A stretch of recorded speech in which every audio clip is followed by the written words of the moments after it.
This is the 4K Ultra HD Wi-Fi digital camera here to be able to take shots on your vacation, to have this as the family camera, and it's a great way for the first introduction to content creation.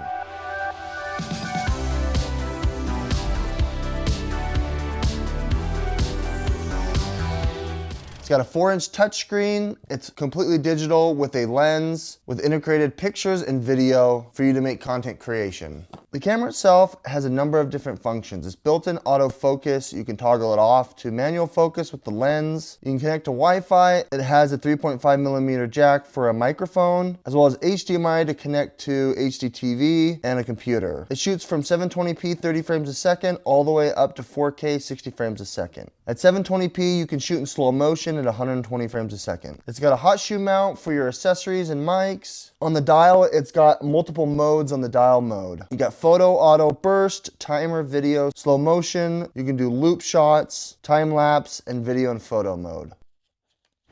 Unboxing is really straightforward with the instructions. It also has a really nice canvas polycarbonate carrying case here for travel and for safe keeping. I really like that. It's durable, high quality, and it does have some water or dust resistance here as it is encased completely with a nice zipper. Opening it up here, you can see what's inside, all of the contents, including charging, connectivity, and even the camera itself. You got a hood here and a lens cap, which is nice. You got a wrist strap, charging cable, battery, as well as plug to be able to charge. The battery itself is capable of 3,000 milliamps, so this is going to last you a long time. Connecting it is super simple and straightforward. Just place it in there and it goes down the guide rails. It does already have an SD card built in with 32 gigabytes, Elite Pro. The lens is a 52mm macro lens with an f-stop with 2.4 and digital zoom all the way up to 16x. You can see you've got a 4-inch screen. It's very, very spacious here. You got all your buttons here. Toggle on and off to control it. You got your time-lapse button. You've got your, if you want to flash, switch camera angles. You've got your exposure here if you want to fine adjust that. Shutter button, power button,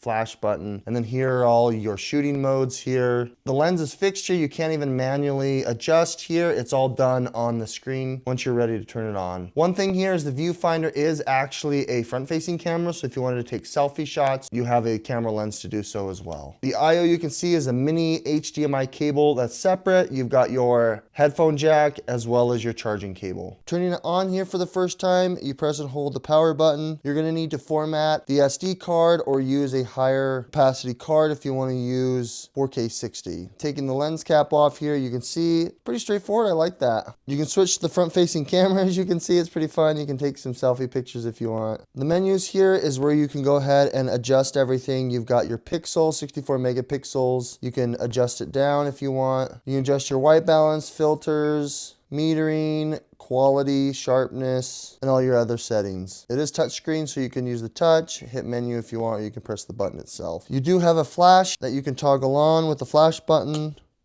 to take pictures at night. We're here on location here with the 4K camera. It looks pretty good. You got a really wide depth of field.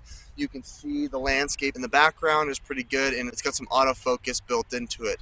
I took some pictures around the park, and there's some good shots of trees, good shots of flowers in it. For the most part, it's giving you a pretty decent profile. There's definitely some extra sharpening going on. If it's a sunny day like it is today, you're gonna get a really nice picture for the most part.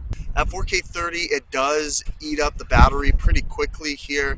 And also, there aren't any other options to be able to down res it to 24 frames a second. With that said, this is the onboard camera mic, so you can hear what it sounds like.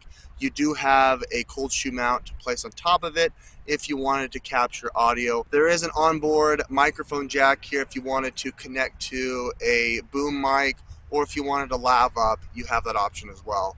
What's great is you do have an HDMI cord, so if you wanted to play back some of the footage, you can and show it on your TV. Otherwise, extracting it from the SD card was really simple.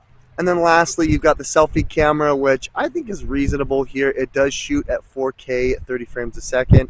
You can walk and talk at camera if you want. You can lav up, you can get a mic on there, and it still looks reasonable. It's right where the viewfinder is, so you can look at the camera here without having any issue. It's pretty decent. I like that.